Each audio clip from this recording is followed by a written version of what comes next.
gentlemen, my first guest tonight is responsible for TV's The Odd Couple, Happy Days, and Laverne and Shirley. He's also directed the films The Flamingo Kid and Pretty Woman, and appears regularly on Murphy Brown. Please welcome a very busy guy, Garry Marshall.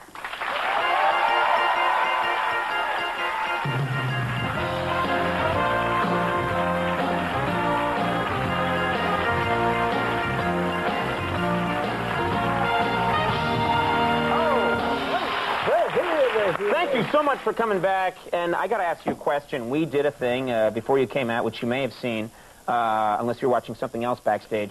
No, it was you. Oh, good. Thank you. Nice color, looking good. Oh. He was so active. He was like on fire back there. He's a cat on the ball of his toes. Yeah. He almost clawed you right there. We did this thing with John Starks, and he had one of his fingers extended. And we thought maybe we've just broken through some horrific barrier in TV. It's so different now from when you were doing shows like Laverne and Shirley. Isn't it just a whole different world now? I'm very old, is what you're saying. Yeah, no, it was... You're 104 years old. Yes. What was Abe Lincoln like? We want to know. They found out that he slept in Dole's bed. There was a whole mix-up. But... No, it was different. I was reading the New York Times this week, Michi Kakatani. Very good. You know, Kakatani, it's a new dance.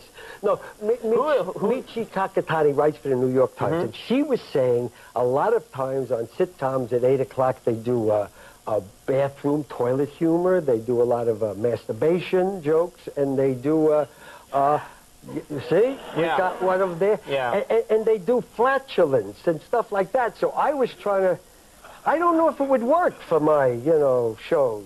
Well, what about, Fonzie goes to the Cunningham dinner and has flatulence in the middle of dinner. I think we see right now that audiences would have embraced that. They would. The two-parter, Potsy passes wind. I don't know that we once, Laverne and Shirley find out that Lenny and Squiggy are masturbating, which you're tuned into. Good Lord! In the reruns. Oh, you didn't do that one. Okay. No, on Mork and Mindy, they had a thing where Mork gets the...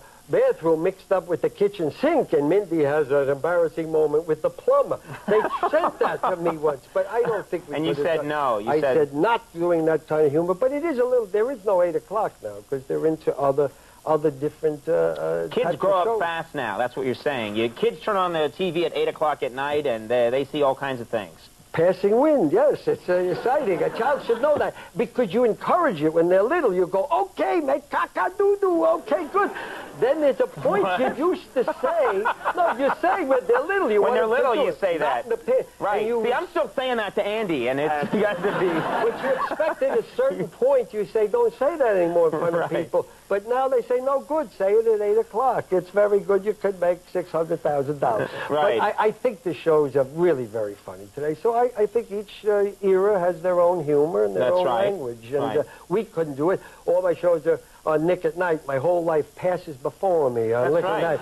And I love it. But the checks come in, too. They come in, and there's... Is that what you think every time you see one of your old shows on rerun, that 3 weeks later you're going to get a check? And well, yeah, but I hate to get so... I hate to get crass, but whenever I see this show, is on in Bangkok or something, I think that'll mean a check, and then it never shows up. In Bangkok, we had a problem. Laverne and Shirley was on in Bangkok, and they didn't like that they were like fresh-mouthed girls. So there's a disclaimer in Thailand, Bangkok. It says these two girls came from the insane asylum. Oh, yeah. That's how they got around it. And that's a real thing. That's the only way that culture could understand. That's right. They understood it, so they weren't fresh mouths. But it's just the only three things are sure in life: death, taxes, and that everything is a subsidiary of Viacom. So we don't make, Paramount sells the shows to themselves, so it's a little... So someone's watching this interview right now in a dark room saying, have the red-haired one destroyed. Yeah. But no, it's very nice that people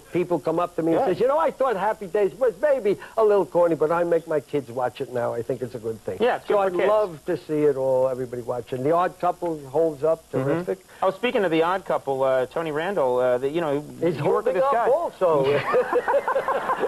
Pretty good. Well, Tony Randall had a baby, and he's, 72 years old or something? 70-something. Yeah, well, and he had a baby. 77, maybe. I don't know. He's up there. Our records. Yes, I actually called him and said, Tony, if I would have asked you to do this premise on Odd Couple, you would have said, no, unbelievable, way over the top. But he did it in life. So Right. he waited a while. He waited a while. But he seems to be very healthy.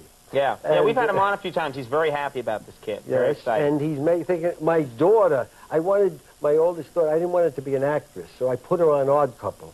Because they didn't like children too much on that show. There were not a lot of kids on that show. And she went on, and Tony said, no children in the audience. They don't laugh loud enough. They laugh squeaky. Ha, ha, ha. I don't like that. So he didn't have children. He said that. Now he's probably yelling at his baby right now. Don't laugh like that. But now lower. So Daddy feels secure. I don't know who's in the audience. That poor kid. But now he was very nice to my daughter, and he loves children. Now you're playing. Speaking of kids, you're playing a game a lot, softball. I still think I'm a kid. What the heck? I play softball. I play the over 40 league, the over 50, the over 60. My favorite league. I play there. All the fellas, we have different rules. If somebody dies, it's a ground rule double, and we have we have a 7th inning restroom break, which is very important in that particular league. Yeah. But it's really a good bunch of guys in between innings. They truly pass out aspirin in this league, and Seriously? they make you all healthy, and they have names like the Flatliners. There's a team. There's the Pacemakers is my team. That's the team I'm on. And my friend Al Gerard came up with a team called the Cardiac Kids. And I actually tried to do a series about it. A bunch of old guys playing ball. That'd be fun. Yeah, they go and the guy whose hand shakes the most, they let pitch, because you never know when it's coming. It confuses you. You go,